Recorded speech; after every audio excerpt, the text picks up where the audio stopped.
चलिए आज हम बात करते हैं उत्कृष्ट मॉडल विद्यालय प्रवेश चयन परीक्षा सामाजिक विज्ञान विषय का लेक्चर नंबर 4। तो चलिए शुरू करते हैं। सबसे पहले बात करते हैं अपन महत्वपूर्ण तिथियां। तो महत्वपूर्ण तिथियों में बात करेंगे 12 जनवरी को मनाया जाता है भारतीय युवा दिवस, जिस दिन होती है स्वामी विवेकानंद जयंती। इसके बाद 30 जनवरी को मनाया जाता है गांधी जी पुण्यतिथि शहीद दिवस। इसके बाद आगे बढ़ते हैं 28 फरवरी को। तो 28 फरवरी को मनाया जाता है राष्ट्रीय विज्ञान दिवस, जिस दिन सीवी रमन जयंती जो वैज्ञानिक है उनकी जयंती है, इसलिए मनाया जाता है राष्ट्रीय विज्ञान दिवस। इसके बाद जो सबसे इंपॉर्टेंट पार्ट आता है 5 जून, ये कई बार पेपर में आ चुका है। 5 जून को मनाया जाता है विश्व पर्यावरण दिवस। उसके बाद भी ये और महत्वपूर्ण इंपॉर्टेंट क्वेश्चन है 21 जून। तो 21 जून को मनाया जाता है विश्व योग दिवस, बिल्कुल। इसके बाद 29 अगस्त को मनाया जाता है राष्ट्रीय खेल दिवस, जो कि ध्यानचंद मेजर ध्यानचंद जी जो है ना हॉकी के जादूगर कहे जाते हैं, उनकी जयंती है। उन्हीं के कारण इस दिन राष्ट्रीय खेल दिवस मनाया जाता है, बिल्कुल। इसके बाद 5 दिसंबर को मनाया जाता है शिक्षक दिवस, जिस दिन राधा कृष्ण जयंती होती है, ठीक है ना। इसके बाद आता है 16 दिसंबर। तो 16 दिसंबर को विश्व ओजोन दिवस होता है, ये इंपॉर्टेंट है, इसको भी आपको ध्यान रखना है। इसके बाद 2 अक्टूबर को लाल बहादुर शास्त्री जयंती होती है, साथ ही साथ इस दिन महात्मा गांधी जयंती भी होती है। इसके बाद 14 नवंबर की बात करें तो बाल दिवस।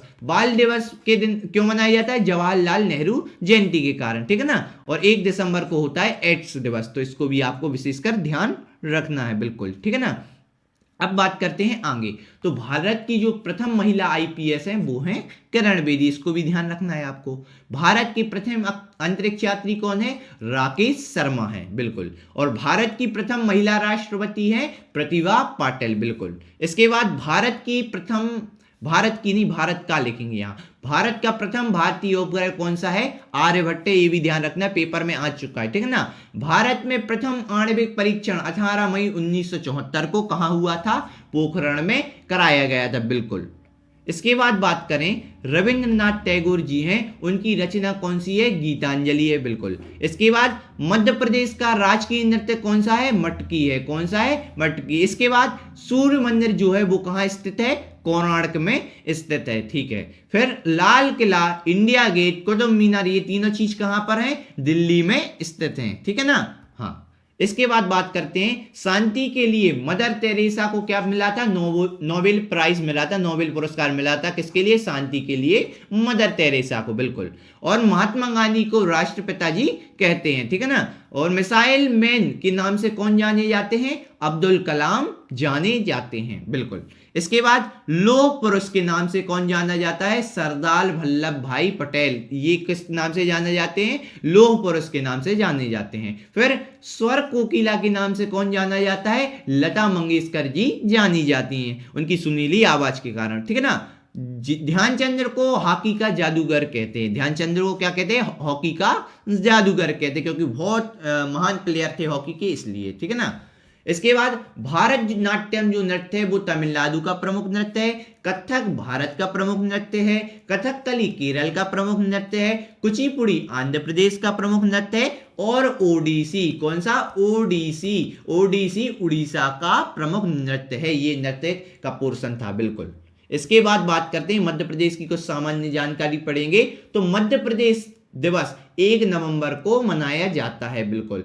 1 नवंबर 2000 को नवीन मध्य प्रदेश का गठन हुआ था। मध्य प्रदेश का राजकीय पक्षी कौन सा है? दूधराज या शाह बुलबुल। कौन है? दूधराज या शाह बुलबुल। फिर मध्य प्रदेश का जो राजकीय पशु है वो कौन है? बारहसिंगा दलदली हिरण।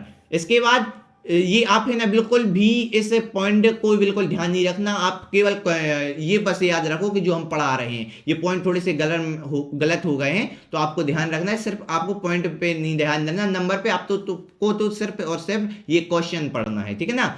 अब बात करते हैं मध्य प्रदेश का खेल कौन सा है? मलखंभ है, इसको ध्यान रखना है। मध्य प्रदेश का राजकीय वृक्ष कौन सा है? बरगद है। मध्य प्रदेश का एकमात्र हिल स्टेशन कौन सी है? पचमढ़ी है। मध्य प्रदेश की सबसे ऊंची चोटी कौन सी है? धूपगढ़ है। मध्य प्रदेश का एकमात्र प्राइवेट रेलवे स्टेशन कौन सा है? रानी कमलापति रेलवे स्टेशन, जो मध्य प्रदेश का एकमात्र प्राइवेट रेलवे स्टेशन है, रानी कमलापति रेलवे स्टेशन, ठीक है ना। और मध्य प्रदेश का एकमात्र जिला ऐसा रीवा है जहां सफेद शेर पाए जाते, व्हाइट टाइगर पाए जाते। कहां? रीवा जिले में, मध्य प्रदेश के। मध्य प्रदेश को सोयाबीन राज्य भी कहते हैं क्योंकि भारत में सबसे ज्यादा अधिक सोयाबीन कहां पाया जाता है? मध्य प्रदेश में पाया जाता है, ठीक है ना। मध्य प्रदेश में सबसे बड़ी जनजाति भील रहती है। कौन सी जनजाति रहती है सबसे ज्यादा? भील जनजाति रहती है मध्य प्रदेश में सबसे ज्यादा। इसके बाद 21 मार्च और 23 दिसंबर को दिन और रात बराबर होती है, इसका विशेष ध्यान रखना है आपको, ठीक है ना। कर्क रेखा मध्य प्रदेश के बीचों बीच से गुजरती है, ये वाले मोस्ट इंपॉर्टेंट क्वेश्चन है, इनको ध्यान रखना है, ठीक है ना। इसके बाद मध्य प्रदेश के उज्जैन में कुंभ मेला लगता है। सिंहस्थ कुंभ मेला जो है ना, कहां लगता है? उज्जैन में लगता है। बर्डमैन ऑफ इंडिया किसे कहा जाता है? सलीम अली को कहा जाता है, ठीक है ना।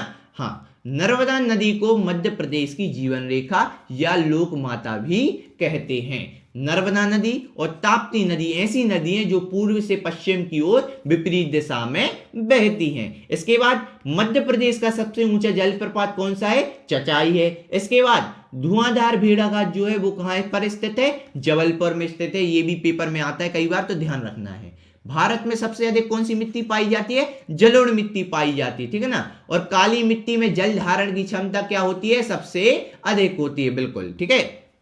इस प्रकार से अपन ने काफी क्वेश्चन एसएसटी के सामाजिक विज्ञान के इंपॉर्टेंट क्वेश्चन करे हैं और इसके बाद इतिहास का जो पोर्शन है वो नेक्स्ट वीडियो में कवर करा दिया जाएगा। तो मिलते हैं अगले लेक्चर में, तब तक के लिए थैंक यू, धन्यवाद।